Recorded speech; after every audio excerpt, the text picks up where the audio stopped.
Welcome back. Facilities at the border are overflowing with migrants, and many children are crammed inside housing pods and sleeping on floors after making the journey from Central America. This week, the White House said the situation at the border was not a crisis, all while refusing to let journalists inside the facility. ABC's Andrew Dymburt has more from Washington.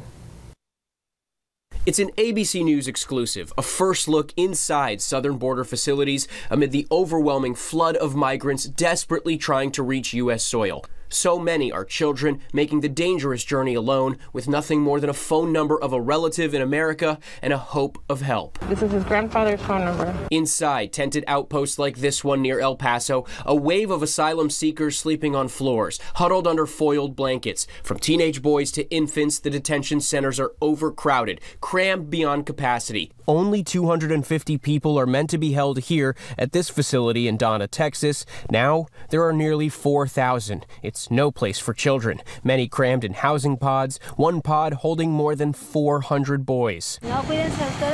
After a perilous expedition across Central America and Mexico seeking passage into the U.S., this is now home, if only temporarily. The Biden administration is still refusing to allow journalists inside, but this video shot by Customs Border Protection last week and obtained exclusively by ABC News shows the human toll on these migrants.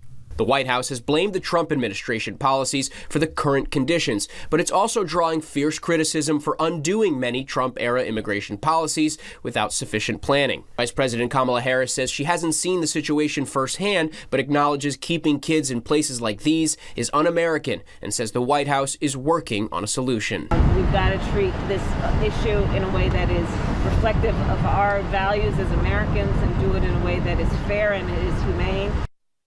The Mexican government, meanwhile, says it's stepping up efforts to stop the surge of migrants crossing its southern border with Guatemala, where many of these caravans are coming from. But so far, the human flow shows little signs of slowing down.